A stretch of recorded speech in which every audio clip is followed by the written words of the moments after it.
against Michael Stradubanov. Both guys pretty young. Nikijs being 20 and Michael 17.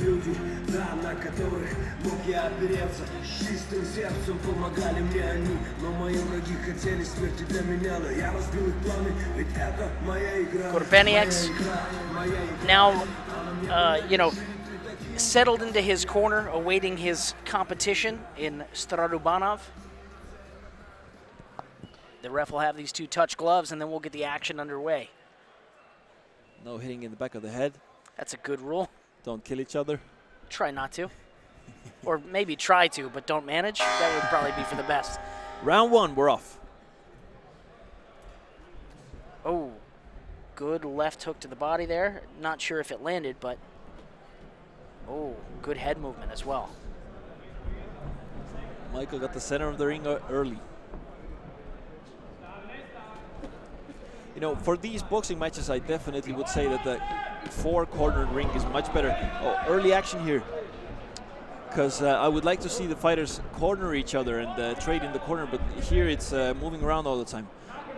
So the exchanges will indefinitely be shorter. Oh, good shots there, though near misses. Yeah, it does shorten the exchanges because you don't have the opportunity to tee off, so to speak, because they are able to escape out of the pocket. Michael putting on the pressure early, maybe looking to finish the fight early, so to be fresh for the next one. Good head movement there from Kurpenieks, but not quite good enough to avoid every shot there. Pink Panther Kurpenieks. I wonder how he got that nickname. That's something I'd be intrigued to find out. Again, trying to use that head movement, but he's not offering anything on offense himself in terms of return fire for Stradubanov. I would like to see him do something with that.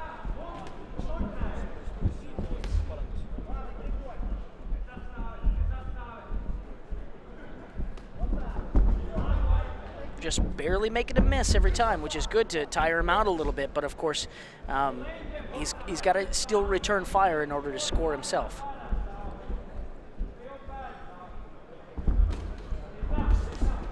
Goes to work a little bit with that jab and makes him swing and miss. Hits to the body.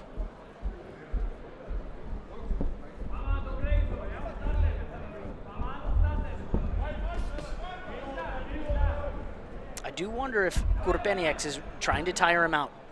Basically allow him to swing, barely miss, and then continuously circle and then use that head movement. Yeah, both fighters making each other miss and then working the clinch as well, as we see Pink Panther Kurpenieks was just twisting him, and maybe we'll see another time twisting him in the clinch, which is not like an allowed technique you can do, but until the ref sees this one, you can go for it. It's dirty boxing. Yeah. Missing the overhand. Missing every shot there. That was actually, I don't know if that's just by virtue of Kurpenieks having such good awareness of the physical placement of Stradubanov, but that was good stuff. And then he put that right hand on the chin there. Absolutely. The Panther skill set coming out. Oh, and he eats two hard shots. That head movement doesn't save him from everything. That's what you get. That's what you get for playing with fire. You get burned. And that's the end of the round. I would love to hear a much louder, end of round than that gong. Here you have that head movement on full display, but of course doesn't save him from everything. And if there had been a corner there, that would have been a very, very difficult spot for him. Absolutely. Again, glancing blows or near misses many of the times there. That's one thing you don't see when you're just watching the fighters is distance control. How well the fighter stays in the pocket and comes out of it. That's something you feel inside the ring. But we can clearly see here that most of these punches Pink Panther managed to avoid, but yeah, but some of them got through enough to score. Absolutely. They may not have done any lasting damage, but they were enough to score. This is also a thing you don't see so often in boxing, is of course none of these guys are on a stool. They're on the canvas there. Now, Pink Panther's ring coach got him a stool, it seems to be. You know, how well you prepare for this.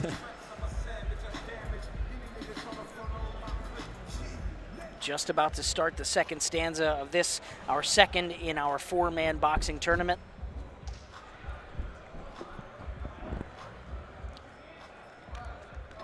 And the winner of this match will take on Mykola Lazarets a bit later tonight. Well, short punches in the clinch, yeah. Getting a small warning from the referee. And Stradubanov tried to, hit him on the way out. Yeah.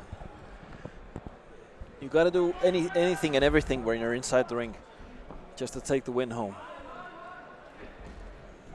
Kurpenieks, again, short punches when these two finally manage to close that distance and clinch up. He's trying to stay on the end of those punches and just barely make a miss. Oh, and he doesn't there. He eats a hard right hand.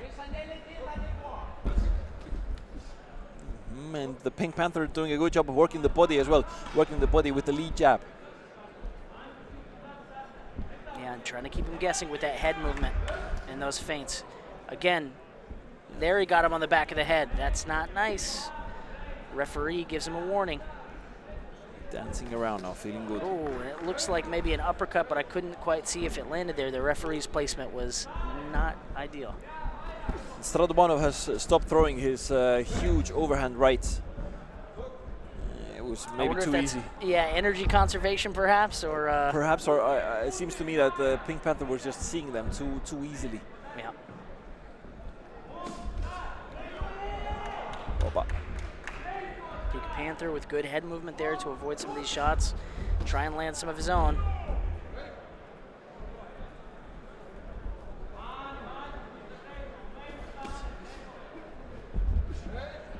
Fighting again, that clinch, yep.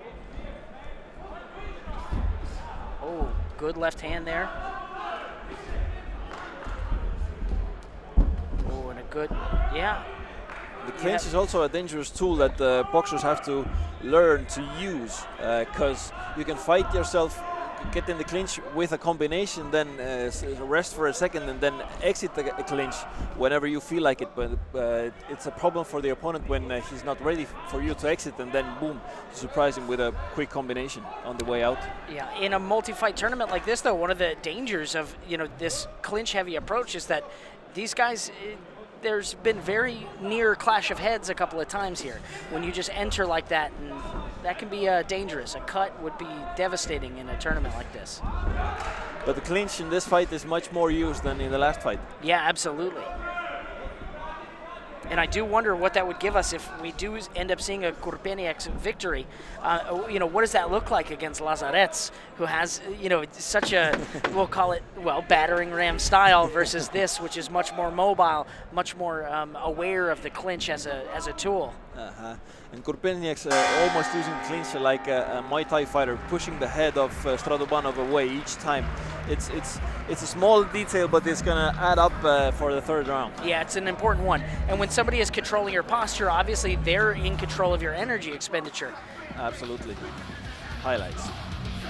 Yeah, a couple of little short punches there, just to try and score. And then a good right hand got through there. Maybe didn't do devastating damage, but that's, again, scoring. And Kurpenieks, very much in control in the clinch there, dictating the pace and using that to control both the posture and the energy expenditure. And then, again, using that head movement to make sure that Stradubanov misses. I'd even go as far as to saying that Kurpenieks is dictating the pace and the distance of the fight as well, because he chooses when to close in and when to go out. Yeah, absolutely. Yeah, very good work there. Funny to see them sitting on the ground. Yeah.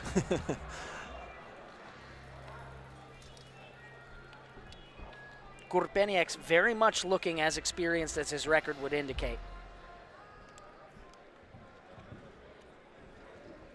Yeah, 42 wins on his name.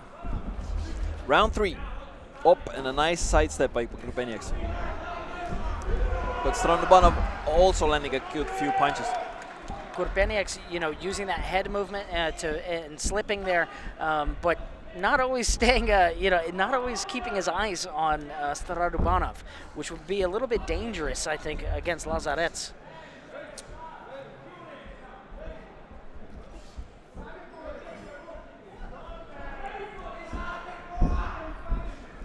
Charging in, Stradubanov charging in. He loves to leap in with the lead jab or the overhand.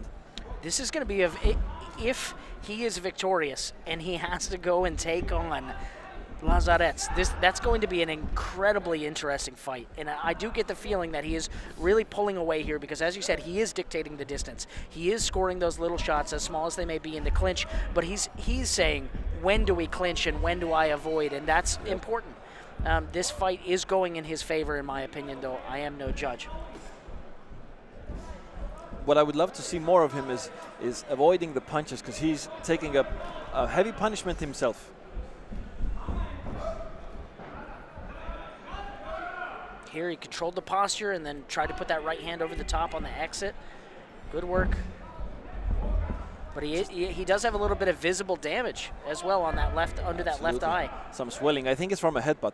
Yeah, as I said, these two clashing heads a little bit as they go to enter the clinch. That's part of the name of the game, but really, you know, head forward, a lot of risk for that, I would say. A lot of hugging here. Yeah, not the kind I like. The kind I like is a little more gentle. And that's the danger of the clinch. You go in with a 1-2, a short combination, but leave the hand on the opponent so he feels safe, because he feels like as if it is the clinch. And as we all know, in the clinch you're not allowed to strike, but when there's only one hand holding the opponent, you are allowed to strike. So it's like a fake safety. Yeah, a false sense of security, and then you pull one over the top, and bam. Yeah, and that's what the pink ninja is playing on. Here he's got him up against the cage. Oh, referee's not happy with him. Uh-oh.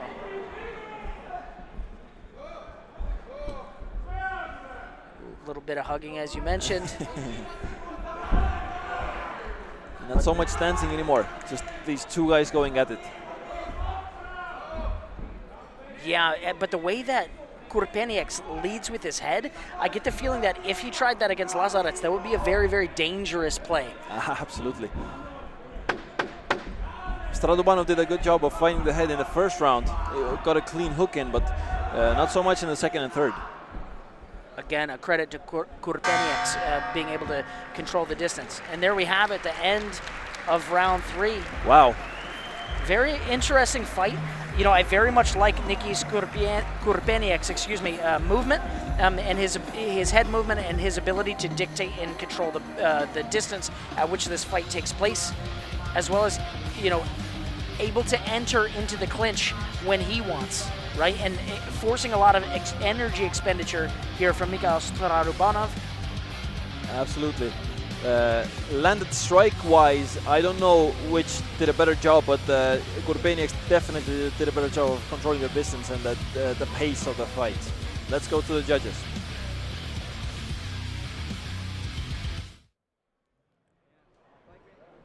Kohtunikud on minu kätte toonud oma õiglase otsuse ja meie 4 mehe Baltikumi poksiturniiri teise poolfinaali võitis kohtunike 2-1 otsusega. Punane nurk, Michal Stradubanov! Auhinda kutsun üle andma Good Fight esindaja. He did a better job of landing punches. That's what it seems to be. Split decision, 2-1 though. So 2 referees thought it was I'm here with your winner, Mikhail Stradubanov. How do you feel? I'm very feel. That was a very interesting fight. There was a lot of clinching there. How do you feel like that played a factor? Nothing, I feel smash him. Okay, you feel like you smashed him. Excellent. Well, congratulations. Excellent work. How are you thinking this next fight is going to go? I'll also smash you. Just smash him. Roger that. Ladies and gentlemen, let's give a round of applause